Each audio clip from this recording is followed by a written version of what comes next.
Now, if you go down to verse 10 in Isaiah 53, you'll find a further unfolding of what was accomplished. Yet it pleased the Lord to bruise or crush him, Jesus. He has put him to grief.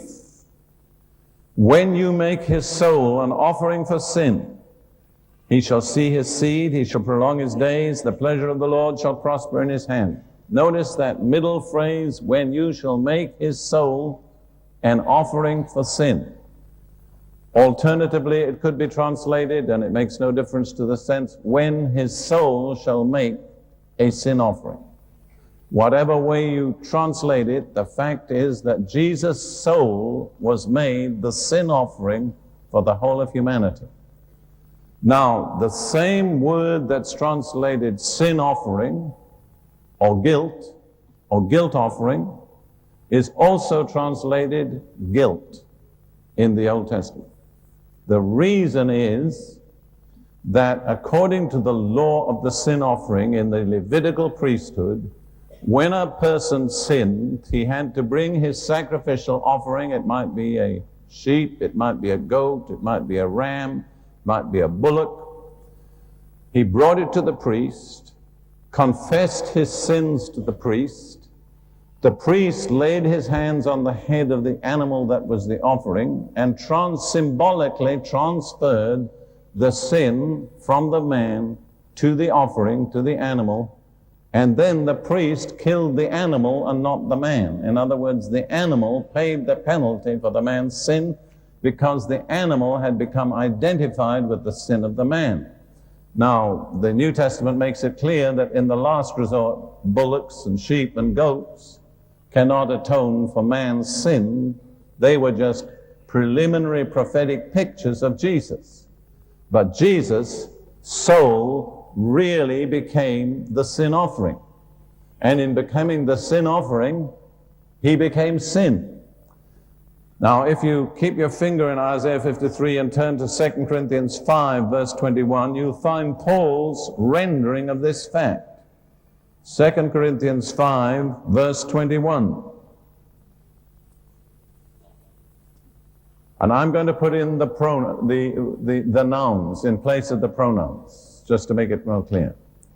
For God made Jesus, who knew no sin, to be sin for us, that we might become the righteousness of God in him.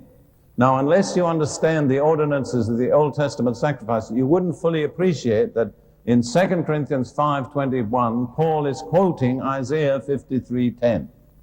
When you make his soul an offering for sin, because when his soul became the offering for sin, his soul became sin with the sinfulness of humanity. Now, you don't have to be a theologian to discern the exchange. I'll say it once, and I expect you to get it right first time when I say it with you. Jesus was made sin with our sinfulness, that we might be made righteous with his righteousness. Let's look at that, 2 Corinthians 5:21 again, so you'll be sure you've got it. God made Jesus, who knew no sin, to be sin for us, that we might become the righteousness of God in him. Notice the exchange. Jesus made sin with our sinfulness, that we might be made righteous with whose righteousness?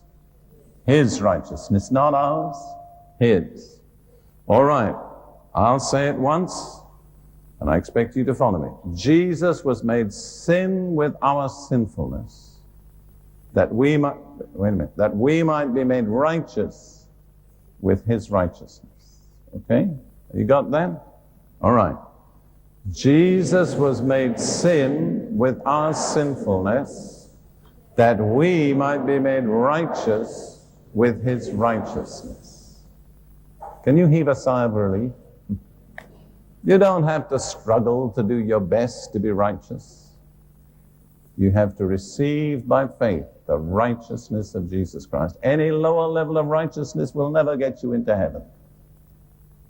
But God has made provision for you and me to be made righteous with the righteousness of God.